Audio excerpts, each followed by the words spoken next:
بے نمازی تو مسلمان ہے ہی نہیں بھائی. مجھے نہیں سمجھ آتی کہ کس طرح دلیری کی، اور اس میں ٹاپ آف لسٹ احناف جو حنفی فقہا ہے کہ جنہوں نے یہ فتویٰ دیا کہ جو نماز نہیں پڑھتا وہ ہے تو مسلمان ہے. کہاں سے مسلمان ہے بھائی؟ جب اسلام کی بنیاد 5 چیزوں پہ ہے. جس اسلام کی بنیاد میں پہلی چیز وہ کلمہ ہے جس سے آپ اسلام میں داخل ہوئے ہیں، اسی میں وہ دوسری چیز نماز ہے، تیسری چیز زکوٰۃ ہے جس کے اوپر حضرت ابوبکر نے قتال کیا ہے. یہ پتہ نہیں کہاں کے فقہا ہیں، انہیں تو پتہ ہی نہیں کہ خلفائے راشدین کا عقیدہ کیا تھا. حضرت عمر کو حضرت ابوبکر نے کیا کہا تھا کہ جس طرح نماز اللہ کا حق ہے نا، اس طرح زکوٰۃ بھی حق ہے. جو نماز اور زکوٰۃ میں بھی فرق کرے گا میں اس کے خلاف بھی قتال کروں گا. اس زمانے میں کسی نے یہ سوچے نہیں تھا کہ نماز چھوڑنے والا بھی کوئی مسلمان ہو سکتا ہے.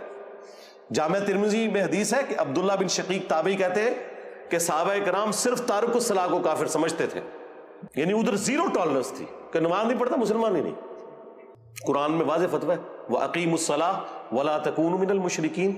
اب اور کس طرح آپ کو سمجھایا جائے؟ نماز قائم کرنا، مشرک نہ ہو جانا.